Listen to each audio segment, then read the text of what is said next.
Good afternoon, I'm Josh Duncan, and these are some of the top headlines out of the KelownaNow newsroom today. Unfortunately, there will not be a new tennis dome to use in Kelowna this winter. Tennis Clubs of Canada has confirmed that the highly anticipated tennis dome at Kelowna's Mission Recreation Park is behind schedule and will not be installed this fall as originally planned. Although the dome won't be happening this year, the building permit for the so-called Mission Racket Center has been approved and construction is expected to begin in the next couple of weeks. It'll pause in mid-December and then for the winter and resume in March, with plans to open the domeless facility on May 1st, 2026, in time for outdoor use during the spring and summer season. Then the dome will finally be installed during the last week of next September and be ready for fall and winter use next year on October 1st. The new facility is being built in the southeast corner of Mission Recreation Park and will feature 5 competition standard courts.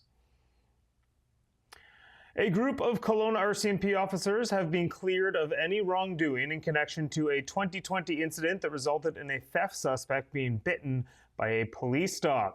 During the incident, officers and the police dog pursued a suspect in an e-bike theft along the rail trail, which ultimately ended in that police dog bite and some serious injuries. The man who was bit told investigators with the Independent Investigation Office of BC that he had actually recovered his friend's stolen e-bike, not stolen the bike himself, and didn't stop for police because he had issues with the RCMP before. He claimed an officer punched him repeatedly and multiple officers stood around laughing at his injuries. The officers remembered the situation much differently, saying a frantic member of the public waved them down, saying their e-bike was stolen, and quickly spotted the suspect, which started that pursuit. They denied the claims about punching or laughing at the man, while an attending paramedic actually testified that the officer's quick actions to tourniquet the dog bite wound likely saved the man's life.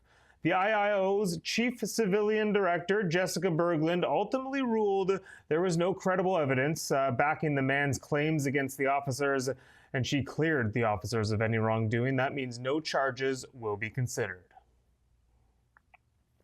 It is that time of year again. There is a weather alert in place for the Okanagan Connector this weekend as temperatures are set to plummet here in Kelowna with a daytime high of just 8 degrees on Sunday, overnight lows around freezing all weekend. Environment Canada has issued a special weather statement for BC interior travelers. It says there will be a possible accumulation of 2 to 10 centimeters of snow on mountain pass routes, specifically listing the Connector, that is Highway 97C between West Kelowna and Merritt, as a spot that could see some troublesome conditions. This change in weather conditions, expected to begin Saturday afternoon and last until Monday, is due to a cold front moving through the BC interior. Be sure to check Drive BC for the latest highway conditions and closures before heading out on a trip this long weekend. Mail is set to begin moving again as the Canadian Union of Postal Workers will move from a nationwide strike to rotating strikes starting at 6 a.m. Saturday. The union says they did not take the decision to move to a nationwide strike lightly in the first place, and postal workers would much rather be delivering, postal workers would much rather have a new agreement and be delivering mail rather than taking strike action.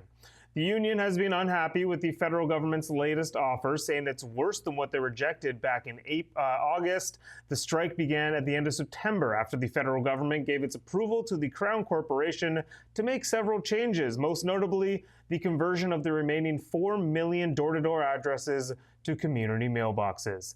The union said it couldn't stand by as the government announced its plans to allow Canada Post to slash or gut the postal service and slash thousands of jobs. All right, wrapping up in sports here. How about a little weekend preview for our local junior teams? Starting with the Kelowna Rockets, they will host the Seattle Thunderbirds at Prospera Place tonight. Expected to be the season debut of Tej Aginla, which is very exciting. Rockets trying to build off an exciting last-minute victory over the Prince George Cougars on the road 2 nights ago. Tomorrow night, Saturday, the Rockets will head south to Penticton for another matchup with those rival Vs. The West Kelowna Warriors, BCHL, they're on the road in the Kootenays this weekend. First up, a matchup with the 6-0 Trail Smoke Eaters at Cominco Arena this evening, followed by a showdown with the Cranbrook Bucks at Western Financial Place on Saturday night. And from the ice to the gridiron, the Okanagan Sun begin their playoff journey after a perfect regular season. That journey begins this weekend, the start of their pursuit of a national championship. They host the Vancouver Island Raiders at the Apple Bowl, 1 p.m. on Saturday. A nice afternoon affair. That will be the BCFC semifinals. If they win, they're on to the finals next weekend. All right, a quick look at the forecast. It is only, oh shoot, I didn't do the updated forecast. Excuse me. Well, let me just look now. Looks like it's 18, a slim chance of showers, but it looks mainly sunny out there right now.